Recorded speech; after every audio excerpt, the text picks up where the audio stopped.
اللہ کے نام سے جو بہت مہربان نہایت رحم فرمانے والا ہے۔ آسمان و زمین کی ہر چیز اللہ ہی کی ملکیت ہے۔ تمہارے دلوں میں جو کچھ ہے اسے تم ظاہر کرو یا چھپاؤ، اللہ تعالیٰ اس کا حساب تم سے لے گا، پھر جسے چاہے بخشے اور جسے چاہے سزا دے، اور اللہ ہر چیز پر قادر ہے۔ رسول ایمان لائے اس چیز پر جو اس کی طرف اللہ تعالیٰ کی جانب سے اتری، اور مومن بھی ایمان لائے، یہ سب اللہ تعالیٰ اور اس کے فرشتوں پر اور اس کی کتابوں پر اور اس کے رسولوں پر ایمان لائے، اور کہا اس کے رسولوں میں سے ہم کسی میں بھی تفریق نہیں کرتے۔ انہوں نے کہہ دیا کہ ہم نے سنا اور اطاعت کی، ہم تیری بخشش طلب کرتے ہیں اے ہمارے رب، اور ہمیں تیری ہی طرف لوٹنا ہے۔ اللہ تعالیٰ کسی جان کو اس کی طاقت سے زیادہ تکلیف نہیں دیتا، جو نیکی وہ کرے وہ اس کے لیے ہے، اور جو برائی وہ کرے وہ اسی پر ہے۔ اے ہمارے رب، اگر ہم بھول گئے ہوں یا خطا کی ہو تو ہمیں نہ پکڑنا، اے ہمارے رب ہم پر وہ بوجھ نہ ڈال جو ہم سے پہلے لوگوں پر ڈالا تھا، اے ہمارے رب ہم پر وہ بوجھ نہ ڈال جس کی طاقت ہم میں نہ ہو، اور ہم سے درگزر فرما اور ہمیں بخش دے اور ہم پر رحم کر، تو ہی ہمارا مولا ہے، ہمیں کافر قوم پر غلبہ عطا فرما، آمین۔ للہ اللہ کے لیے ہے، ما فی السماوات جو کچھ آسمانوں میں ہے، وما فی الارض اور جو زمین میں ہے۔ کیا کچھ ہے ہم سب تو جانتے بھی نہیں، اس نے بنایا اسے معلوم ہے، بنانے والا ہی ان سب چیزوں کا مالک ہے۔ وَإِن تُبْدُوا مَا فِي أَنفُسِكُمْ اور اگر تم ظاہر کرو گے جو تمہارے دلوں میں ہے، اپنے دل میں آنے والے خیالات کے بارے میں اگر تم کسی کو بتا بھی دو، او تخفوہ یا تم چھپاؤ گے اس کو، یعنی کسی کو نہ بتاؤ، تمہارے دل کی باتیں صرف تمہیں کو معلوم ہو، اگر ان میں کچھ ایسی باتیں ہوئیں جو اس کو پسند نہ ہوئیں تو کیا ہوگا؟ یحاسبکم بہ اللہ، ان باتوں پر اللہ تمہارا حساب لے گا، تم سے پوچھے گا، پھر کیا ہوگا؟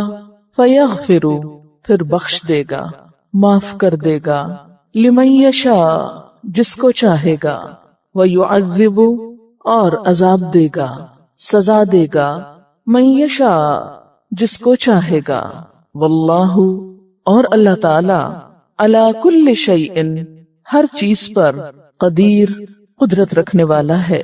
اس سے پچھلی آیت ہے کہ ولا تکتم الشہادہ گواہی کو چھپانا مت، ومن یکتمھا فإنہ آثم قلبہ جو اس کو چھپائے گا تو اس کا دل گناہگار ہوگا۔ اسی کی مزید وضاحت ہے اس آیت میں کہ ہر چیز تو اللہ کے ہاتھ میں ہے، ہر چیز کا مالک تو وہ ہے، لہذا وہ نہ صرف یہ کہ ظاہری باتوں کو جانتا ہے بلکہ دل کی باتوں کو بھی جانتا ہے۔ اس لیے اگر تم اپنے دل کی باتوں کو ظاہر کرو گے یا پھر انہیں چھپا لو گے، اگر وہ درست نہ ہوئی تو ان پر وہ حساب بھی لے سکتا ہے۔ حضرت علی رضی اللہ تعالیٰ عنہ فرماتے ہیں کہ جب یہ آیت نازل ہوئی تو اس نے ہمیں غمزدہ بنا دیا، ہمارے دل کو لگ گئی۔ ہم نے خیال کیا کہ اگر کسی کے دل میں گناہ کا خیال بھی آئے تو اس کا بھی حساب ہوگا۔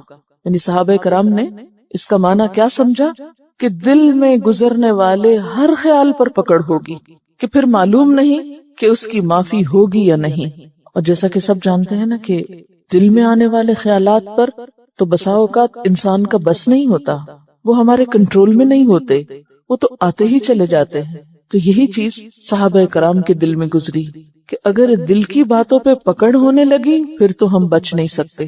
چنانچہ صحابہ کرام آپ صلی اللہ علیہ وسلم کے پاس آئے اور اپنی یہ فکر اور پریشانی آپ سے کہی۔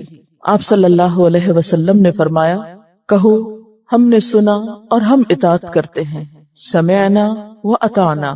صحابہ کرام نے ایسا ہی کہا تو پھر آمن الرسول سے لے کر اگلی 2 آیات نازل ہوئیں، اور اس میں کیا آیا؟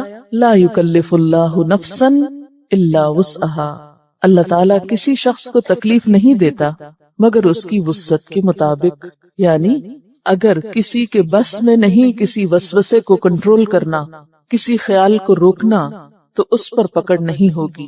بنیادی طور پر اگر ہم غور کریں تو ہمارے سامنے یہ بات آتی ہے کہ ہمارے دل میں آنے والے خیالات 2 طرح کے ہوتے ہیں۔ ایک غیر اختیاری جن پر ہمارا کچھ بس اختیار نہیں ہوتا، کیونکہ دماغ ایک ایسی چیز ہے یا دل ایسی چیز ہے جو ہر وقت کام کرتی، سوتے میں بھی اور جاگتے میں بھی کچھ نہ کچھ خیالات کا تانا بانا ہر وقت لگا ہی رہتا ہے۔ تو کچھ ایسے خیال ہوتے ہیں کہ جو ہماری مرضی، ارادے، کسی نیت کے بغیر ہی آتے چلے جاتے، ہم انہیں روک بھی نہیں سکتے، ہم ان کو اپنے اندر سے بسا اوقات نکال بھی نہیں سکتے۔ وہ بعض اوقات وسوسہ ہو سکتے ہیں جس میں اللہ تعالیٰ کے بارے میں، اس کے نیک بندوں کے بارے میں، اس کے احکامات کے بارے میں کوئی برا خیال دل میں آ جائے۔ انسان ساتھ ساتھ توبہ توبہ کرتا ہے، لیکن وہ خیال ہے کیسے بجلی کے کرنٹ کی طرح اگر ہاتھ پڑ گیا تو اس نے پکڑ ہی لیا، آپ کو چھوڑنے کو نہیں مانتا۔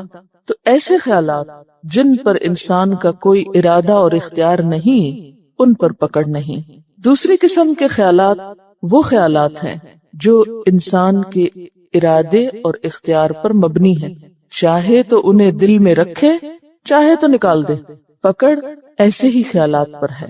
غیر اختیاری، غیر ارادی، قدرتی طور پر آنے والے خیالات اور جن میں وسوسہ بھی ہے، تو جب آپ صلی اللہ علیہ وسلم سے اس کے بارے میں پوچھا گیا، سئل رسول اللہ صلی اللہ علیہ وسلم عن الوسوسۃ، آپ صلی اللہ علیہ وسلم سے وسوسے کے بارے میں پوچھا گیا کہ جو دل میں برا خیال آ جاتا ہے تو اس کا کیا ہو، یہ کیا چیز ہے؟ کیونکہ صحابہ میں سے بعض نے یہ بھی کہا تھا کہ ہمارے دل میں بعض اوقات اتنا برا خیال آ جاتا ہے کہ ہمارا جی چاہتا ہے کہ ہم جل کے کوئلہ ہو جائیں، لیکن وہ خیال نہ ہم کو آئے، مگر پھر بھی ہمارا بس ہی نہیں چلتا اس پر، ہمارے نہ چاہنے کے باوجود وہ آتا چلا جاتا ہے۔ تو آپ صلی اللہ علیہ وسلم نے جواب میں کیا فرمایا؟ فقال تلک صریح الایمان، یہ صریح ایمان کی علامت، یعنی یہی تو ایمان ہے، کیونکہ چور اور ڈاکو وہیں پر تو آتے ہیں جہاں کچھ مال و دولت ہوتا ہے، تو وسوسے اسی دل میں آئیں گے جہاں کوئی ایمان ہوگا، جہاں کوئی خیر ہوگی۔ تو ایمان بھی ایک بہت بڑی دولت ہے نا، اس لیے جہاں ایمان ہوگا، جہاں نیکی کا شوق ہوگا، جہاں کوئی خیر اور بھلائی کی چیز ہوگی، شیطان وہیں آئے گا اور آ کے دل کو برا کرے گا، نہیں نہیں چھوڑو چھوڑو، یہ تم کیا کر رہے ہو۔ مثلاً آپ کا دل چاہ رہا ہے آپ کوئی اچھا کام کریں، لیکن شیطان کو کب پسند ہے کہ آپ کوئی اچھا کام کریں؟ تو وہ آپ کو آ کر اس اچھے کام کے بارے میں کوئی شک ڈال دے گا، کوئی فائدہ نہیں اس کا، وہ فلاں نے کیا تھا، اس کو بڑا نقصان ہوا تھا، تو نتیجہ کیا ہوگا؟ آپ وہیں بیٹھ جائیں گے۔ اسی لیے قل اعوذ برب الناس میں کیا پناہ مانگی گئی ہے؟ من شر الوسواس الخناس، وسوسہ ڈالنے والے کے شر سے اللہ تو مجھ کو بچا، جو پلٹ پلٹ کے دل میں خیال ڈالتا ہے۔ الذی یوسوس فی صدور الناس، جو لوگوں کے دل میں، انسانوں کے دل میں وسوسے ڈالتا ہے۔ من الجنۃ والناس، ایسے وسوسے بسا اوقات جنات کی طرف سے ہوتے ہیں اور جن سے مراد یہاں شیطان ہے، اور بسا اوقات انسانوں کی طرف سے بھی ہوتے ہیں، کیونکہ آپ نے دیکھا ہوگا کہ کئی دفعہ آپ بہت اچھا کام کرنا چاہتے ہیں، لیکن اتنے میں آپ کی ملاقات کسی ایسے انسان سے ہو جاتی ہے جو اس اچھے کام کے بارے میں آپ کا ارادہ اور نیت بدلا دیتا ہے۔ آپ گھر سے نکلتے ہیں ایک اچھی نیت لے کر، مثلا آپ آئے ہیں پڑھنے کے لیے، بڑے عزم و ارادے سے، بڑے جذبے سے، بڑے شوق سے، بڑی قربانی کر کے، بسا اوقات کیا ہوتا ہے آپ کی دوستی، آپ کا تعلق کسی ایسے انسان سے ہو جاتا ہے کہ جس کو نہ خود پڑھنے کا شوق ہے نہ آپ کو پڑھنے دینا چاہتا ہے، لہٰذا وہ کوئی نہ کوئی ایسی باتیں آپ کے ذہن میں ڈالتا رہے گا کہ آپ کا پڑھائی سے دل اچاٹ ہو جائے گا، اور بالآخر وہ ساری سیکریفائسز اور سارے جو آپ کے منصوبے اور پلان اور بڑی اچھی اچھی خوبصورت نیتیں تھی وہ سب بیٹھ جائیں گے۔ تو اس لیے اللہ تعالیٰ کو پتا تھا کہ یہ کام صرف شیاطین نہیں کرتے، انسان بھی کرتے ہیں، اس لیے یہ دعا سکھائی گئی کہ اللہ کی مدد کے ساتھ ہی ان چیزوں پر قابو پایا جا سکتا ہے۔ پھر اسی طرح غیر اختیاری خیالات جو ہیں، جو ہماری مرضی سے نہیں آتے، ان کے بارے میں نبی صلی اللہ علیہ وسلم نے فرمایا، ان اللہ تجاوز لی عن امتی ما وسوست به صدورها ما لم تعمل او تتکلم، متفق علیہ۔ اللہ تعالیٰ نے میری امت سے جی میں آنے والی باتوں کو معاف کر دیا ہے، دل میں آنے والے خیالات کو معاف کر دیا ہے، البتہ ان پہ پکڑ اس وقت ہوگی جب ان پہ عمل کیا جائے یا جن کا اظہار زبان سے کر دیا جائے، یعنی اگر آپ کے دل میں کوئی برا خیال آ رہا ہے اور آپ کہتے ہیں ادھر آؤ میں تم کو سناؤں، آپ اس کو بول دیتے ہیں. مثلاً آپ کے دل میں نعوذ باللہ کوئی کفریہ خیال آ رہا ہے، اللہ تعالیٰ کی ذات کے بارے میں کوئی بدگمانی آ رہی ہے، اللہ معاف کرے اس چیز سے بچائے، یا کسی انسان کے بارے میں آ رہی، تو جب تک وہ دل میں بغیر ارادے اور بغیر نیت کے آ رہی ہے چیز، اللہ تعالیٰ اس کو معاف کر دے گا. لیکن اگر آپ دوسروں کو بھی وہ اپنے خیالات بتانے بیٹھ گئے اور وہ کفریہ کلمات زبان سے بولنے لگے، یا آپ کو کسی انسان کے بارے میں کوئی بدگمانی ہے، تو آپ بغیر کسی تحقیق اور بغیر کسی حقیقت کے اس کا ذکر لوگوں میں کرنا شروع ہو گئے محض گمان اور خیال کی بنیاد پر، تو اس کلام پر بھی پکڑ ہوگی. پھر پوچھو گی. یا یہ کہ محض کلام نہیں، آگے بڑھ کے ایکشن بھی لے لیتے ہیں. مثلا آپ کے دل میں کسی کے بارے میں برا خیال آیا، آپ آؤ دیکھتے ہیں نتاؤ دیکھتے ہیں، وہ سامنے آیا تو آپ اس کو ایک دو لگا دیتے ہیں. اب کیا ہے، اس کو پتہ ہی نہیں کہ بات کیا ہے. بچوں کے ساتھ عام طور پہ ایسا کرتے نا، کوئی چیز اپنی جگہ سے ہلی ہوئی دیکھی تو دل میں خیال ہے یہ فلاں بچے کا کام ہوگا، اس سے پوچھا بھی نہیں کہ تم نے چیز اٹھائی یا نہیں اٹھائی، رکھی یا نہیں رکھی، تو کیا کرتے، جو ہی وہ آتا ہے اس کو ڈانٹنا شروع کر دیتے ہیں. صرف ڈانٹے بھی نہیں، بعض کا کان پکڑ لیتے ہیں اس کے. تو یہ جو عمل ہے خواہ بچے کے ساتھ ہی کیا جائے، یہ نہیں کہ بچے ہمارے ہیں تو ہماری پراپرٹی ہیں جیسے چاہیں ان کو معاملہ کرے، نہیں. اگر بچوں کے ساتھ بھی اس طرح کی ناروا زیادتی کی تو اس میں بھی پوچھ ہو سکتی. تو جو بھی خیالات آ رہے ہیں چاہے ظاہر کرو یا چھپا کے رکھو، ان پہ اللہ محاسبہ کرے گا.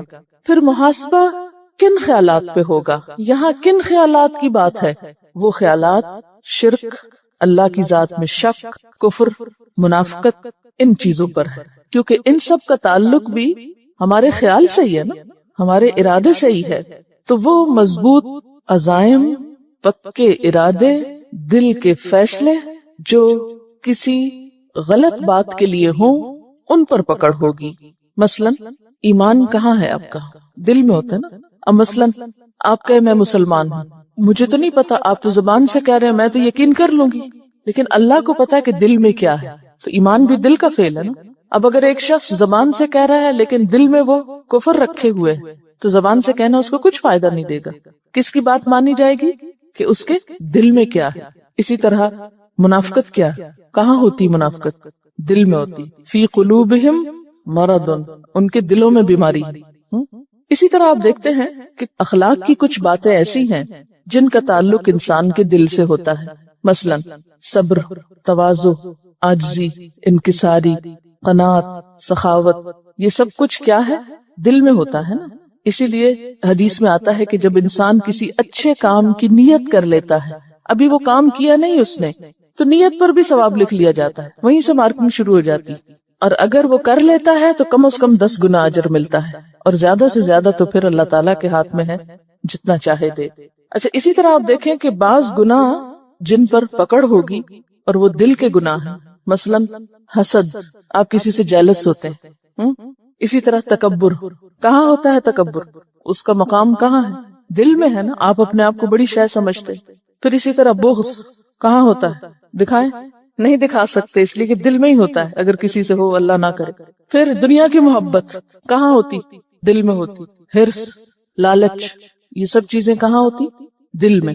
اس لیے جس دل میں یہ سب کچھ بھرا ہوا ہو، اس دل کے خیالات پر بھی پکڑ ہو سکتی ہے.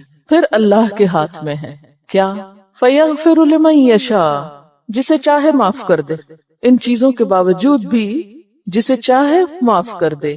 اور وَيُعَذِّبُ مَن يَشَاءُ، جسے چاہے عذاب دے دے. اس کا کیا مطلب ہے؟ اس کا مطلب ہے پھر تو انسان کو کچھ بھی نہیں کرنا چاہیے، یا پھر جو دل میں آئے کرنا چاہیے، کیونکہ پتہ نہیں کس کو معاف کر دے اور کس کو وہ چھوڑ دے.